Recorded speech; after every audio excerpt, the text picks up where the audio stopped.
कमलपुर एक सुंदर सा गांव था। गांव के किनारे एक छोटा सा कच्चा मकान था, जहां सुरेश अपनी पत्नी शांति के साथ रहता था। सुरेश के पास विरासत में मिली थोड़ी सी जमीन थी, जिस पर वो दिन रात पसीना बहाता था।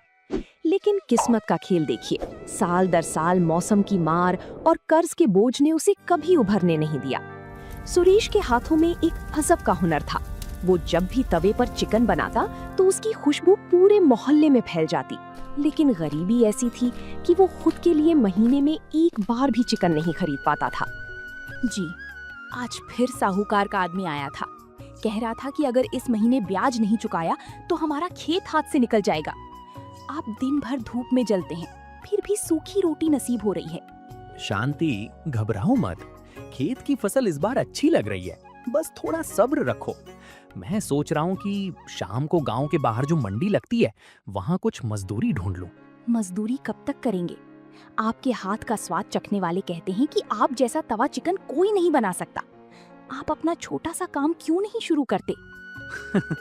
काम शुरू करने के लिए पैसा चाहिए शांति, और हमारे पास तो कल के राशन खरीदने के पैसे भी नहीं है। सुरेश की बातें सुनकर शांति चुप हो गई। उस रात सुरेश सो नहीं सका।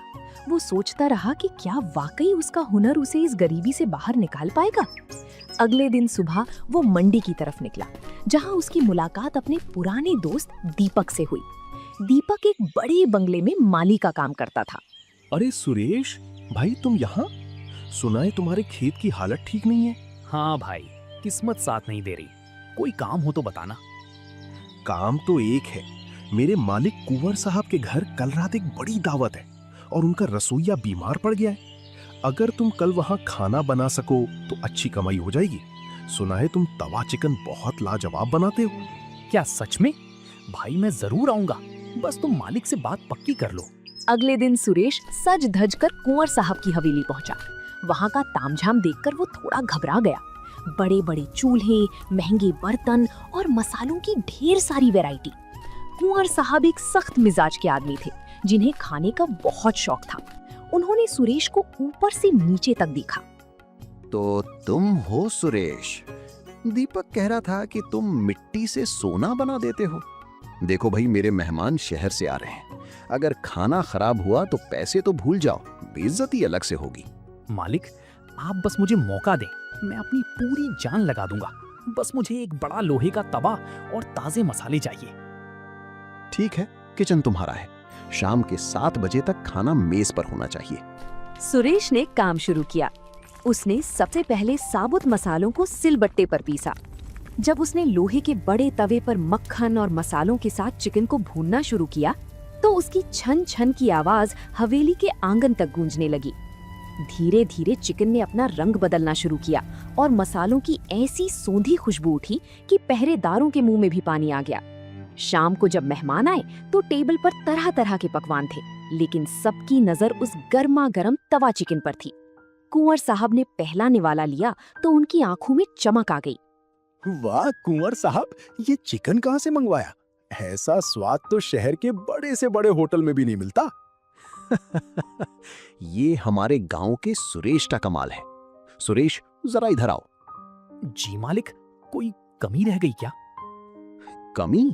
भाई, तुमने तो मेरा दिल जीत लिया। ये लो अपनी मेहनत के 5000 रुपए और इनाम के तौर पर ये चांदी का सिक्का। तुम्हारी जगह खेत में नहीं, चूल्हे के पास है। सुरेश की आंखों में आंसू आ गए। उसने कभी एक साथ इतने पैसे नहीं देखे थे। वो भागता हुआ घर पहुंचा और शांति को सारे पैसे थमा दिए। शांति की आंखों में भी खुशी की चमक थी, जिसके बाद उसने सोचा कि वो उन पैसों से एक छोटा सा ठेला खरीदेगा। लेकिन जब वो बाजार पहुंचा तो पता चला कि लोहे और लकड़ी के दाम आसमान छू रहे थे। उसके पास इतने पैसे नहीं थे कि वो एक नया या अच्छा पुराना ठेला भी खरीद सके। वो मायूस होकर घर लौटा, लेकिन शांति ने हार नहीं मानी थी और उसने सुरेश का हौसला बढ़ाते हुए कहा, जी, उदास क्यों होते हैं? ठेला नहीं है तो क्या हुआ? हमारे घर के बाहर जो पुरानी नीम की छांव है, वहीं एक मिट्टी का चूल्हा बनाते हैं। लोग स्वाद के लिए आते हैं, सजे धजे ठेले के लिए नहीं। लेकिन शांति, सड़क किनारे खुले में कौन खाएगा? और मेरे पास तो इतने बड़े बर्तन भी नहीं है कि ज्यादा लोगों के लिए बना सकूं। हमारे पास वो पुराना लोहे का बड़ा तवा तो है ना, जिस पर मेरी माँ रोटियां बनाती थी। वो बहुत भारी और मजबूत है, आप उसी पर तवा चिकन बनाना शुरू कीजिए और उसे परोसने के लिए हम पत्तलों का इस्तेमाल करेंगे। अगले दिन सुरेश ने नीम के पेड़ के नीचे एक साफ सुथरा चबूतरा बनाया। उसने अपनी पुरानी साइकिल के पीछे एक लकड़ी का फट्टा बांधा जिस पर वो मसाले और सामान रख सके। उसने कोयले की आंच जलाई और लोहे के उस भारी तवे को चढ़ाया। जब ताजे खड़े मसालों की खुशबू गांव की पगडंडियों पर फैली तो सबसे पहले वहां से गुजरने वाले लकड़हारे रुके। अरे सुरेश भाई, ये क्या नई खुशबू फैला रखी है? क्या बना रहे हो? भाई बस एक छोटी सी कोशिश है। तवे पर देसी मसालों वाला चिकन है, चक्कर देखो। वैसे तभी ना जब स्वाद अच्छा लगे। लकड़हारे ने जैसे ही पहला निवाला खाया उसकी थकान गायब हो गई। धीरे धीरे बात फैल गई कि नीम के पेड़ के नीचे सुरेश नाम का आदमी 25 रुपए में जादुई स्वाद दे रहा है। बिना किसी दिखावे के सुरेश का काम चल पड़ा। लोग शाम होते ही नीम के पेड़ के नीचे इकट्ठा होने लगते। लेकिन एक शाम अचानक मौसम बदल गया। आसमान में काले बादल छा गए और देखते ही देखते मूसलाधार बारिश होने लगी। सुरेश का चूल्हा बुझ गया और जो थोड़ा बहुत चिकन बचा था वो बारिश के पानी में भीग गया। सुरेश के पास छत नहीं थी, इसलिए उसे अपना सारा सामान समेटकर घर के अंदर भागना पड़ा। देखा शांति, छत ना होने का नतीजा। आज की सारी कमाई भी गई और जो माल बचा था वो भी बर्बाद हो गया। प्रकृति के आगे हम गरीबों की क्या बिसात। जी, बारिश को हम रोक नहीं सकते, लेकिन हम अपना तरीका बदल सकते हैं। अगर लोग यहाँ नहीं आ पा रहे तो हम उन तक पहुँच सकते हैं। मतलब, मैं समझा नहीं। गांव में बहुत से ऐसे लोग हैं जो काम की वजह से बाहर नहीं निकल पाते या बुजुर्ग जो यहाँ तक नहीं आ सकते। क्यों ना हम होम डिलीवरी यानी घर घर खाना पहुँचाने का काम शुरू करें। आप खाना बनाइए, मैं उसे पत्तलों में पैक करके ढक दूंगी और आप अपनी साइकिल पर जाकर दे आइए। सुरेश को ये सुझाव पसंद आया। बारिश रुकते ही उसने एक पुराना छाता अपनी साइकिल पर फिट किया और एक बड़ा डिब्बा पीछे बांधा। उसने गांव के मुख्य स्थानों पर छोटे छोटे कागज के पर्चे चिपकवा दिए कि अब सुरेश का तवा चिकन एक आवाज पर आपके द्वार पहुंचेगा।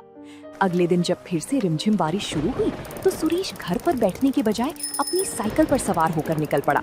जो लोग बारिश की वजह से बाहर नहीं निकल पा रहे थे, उन्हें जब घर बैठी गर्मा गर्म धुएं वाला तवा चिकन मिला तो सुरेश की वाहवाही पूरी गांव में होने लगी। अब उसे दुकान की छत की चिंता नहीं थी, क्योंकि पूरा गांव ही उसकी दुकान बन गया था। सुरेश सुबह खेत में काम करता और दोपहर से ही अपनी पत्नी शांति के साथ मिलकर तवा चिकन बनाने की तैयारी में जुट जाता। लेकिन जैसी जैसी ऑर्डर बढ़ने लगी, सुरेश की पुरानी साइकिल जवाब देने लगी। शांति, आज फिर से 5 घरों के ऑर्डर रह गए। ये साइकिल अब बूढ़ी हो गई है।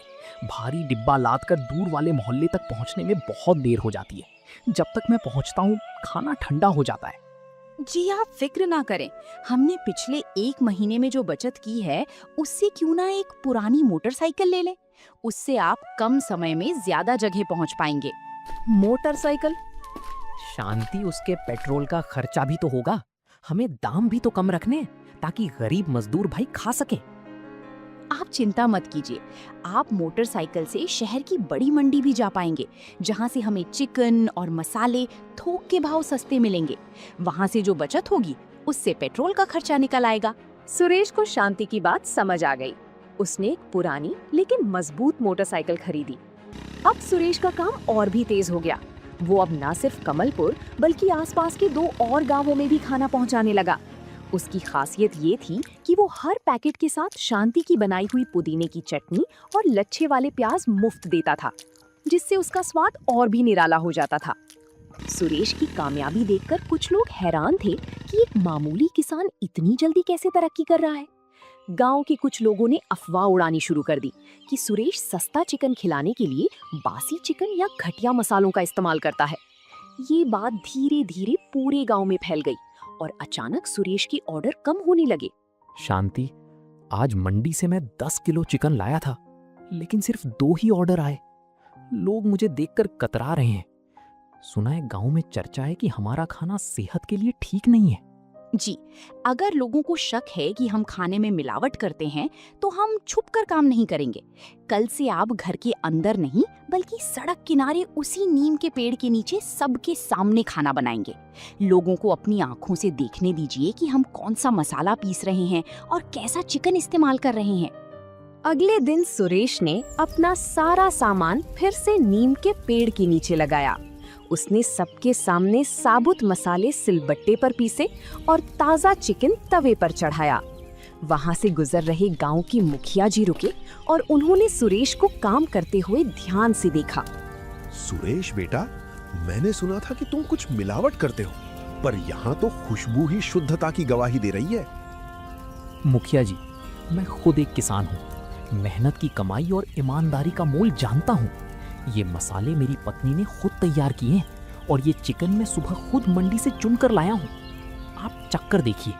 मुखिया जी ने जैसे ही तवा चिकन चखा, उन्होंने ऐलान कर दिया कि सुरेश का खाना न केवल शुद्ध है बल्कि पूरे इलाके में सबसे बेहतरीन है। मुखिया जी की बात सुनकर गांव वालों का भ्रम टूट गया। जो लोग अफवाहें फैला रहे थे, उन्हें मुंह की खानी पड़ी। उस दिन सुरेश के पास इतने ग्राहक आए कि उसका सामान कम पड़ गया। सुरेश ने साबित कर दिया कि पारदर्शिता और ईमानदारी ही व्यापार की सबसे बड़ी पूंजी है। शुद्धता की परीक्षा में पास होने के बाद सुरेश का नाम अब दूर दराज के शहरों तक पहुंचने लगा था। जो लोग शहर से गांव की तरफ से गुजरते, वे सुरेश के तवा चिकन के लिए अपनी गाड़ियां जरूर रोकते। अब नीम के पेड़ के नीचे की जगह कम पड़ने लगी थी। सुरेश और शांति ने महसूस किया कि अब उन्हें एक स्थायी ठिकाने की जरूरत है, जहां लोग आराम से बैठकर तवा चिकन खा सकें। तभी सुरेश कहता है, शांति, अब इतनी बचत हो गई है कि सड़क किनारे वाली वो बंजर जमीन किराए पर ले सकें। मैं सोच रहा हूँ वहाँ एक छोटा सा कच्चा ढाबा बना लूं। जी, विचार तो बहुत अच्छा है, पर वहाँ बैठने का इंतजाम कैसा होगा? हमारे पास महंगे फर्नीचर के पैसे तो अभी भी नहीं है। हमें शहर के रेस्टोरेंट जैसा दिखने की जरूरत नहीं है शांति। हम वहाँ बांस की कुर्सियां और टेबल रखेंगे। लोगों को गांव का असली माहौल मिलना चाहिए। हम उसका नाम रखेंगे सुरेश का देसी तवा चिकन। सुरेश ने मेहनत शुरू की। उसने खुद अपने हाथों से बांस की झोपड़ी तैयार की और दीवारों पर गेरू से गांव की सुंदर कलाकृतियां बनाईं। शांति ने वहां छोटे छोटे मिट्टी के दियों का इंतजाम किया। जब ये ढाबा बनकर तैयार हुआ तो ये किसी महल से कम नहीं लग रहा था। उद्घाटन के दिन सुरेश ने पूरे गांव के बुजुर्गों को मुफ्त में खाना खिलाया। सुरेश का ढाबा अब कमलपुर की पहचान बन चुका था। तभी एक दिन शहर की एक बहुत बड़ी फूड चेन कंपनी का मैनेजर अपनी लग्जरी गाड़ी से वहां पहुंचा। उसने सुरेश का तवा चिकन चखा और वो दंग रह गया। उसने सुरेश के सामने एक ऐसा प्रस्ताव रखा जो किसी भी गरीब आदमी का सिर चकरा दे। सुरेश जी, आपका स्वाद बेमिसाल है। हमारी कंपनी चाहती है कि आप हमारे साथ जुड़ जाएं। हम आपको शहर में एक बहुत बड़ा रेस्टोरेंट देंगे और बदले में आपको बस अपना ये मसाला फॉर्मूला हमें बेचना होगा। हम आपको इसके लिए 10 लाख रुपए एडवांस देंगे। 10 लाख रुपए? साहब, ये तो बहुत बड़ी रकम है। पर मेरा मसाला तो कोई गुप्त फॉर्मूला नहीं है। मेरी पत्नी खुद इन्हें पीस कर तैयार करती हैं। वही तो बात है। हम चाहते हैं कि आप ये काम छोड़ दें और हम इसे फैक्ट्रियों में मशीनों से बनाएंगे और आपके नाम से बेचेंगे। आपको बस घर बैठकर पैसे गिनने होंगे। सुरेश उस रात सोच में पड़ गया। 10 लाख रुपए उसकी गरीबी को एक झटके में खत्म कर सकते थे। उसने शांति से बात की। जी, पैसे तो बहुत हैं, पर क्या मशीनों से बने उस मसाले में वो प्यार और वो शुद्धता होगी जो हम अपने हाथों से देते हैं? क्या हमारे गांव के गरीब लोग वो डिब्बा बंद खाना खरीद पाएंगे? तुमने मेरी आंखें खोल दी शांति। जो स्वाद हमने अपनी मेहनत और ईमानदारी से बनाया है, उसे मैं किसी कंपनी की मशीनों में कैद नहीं होने दूंगा।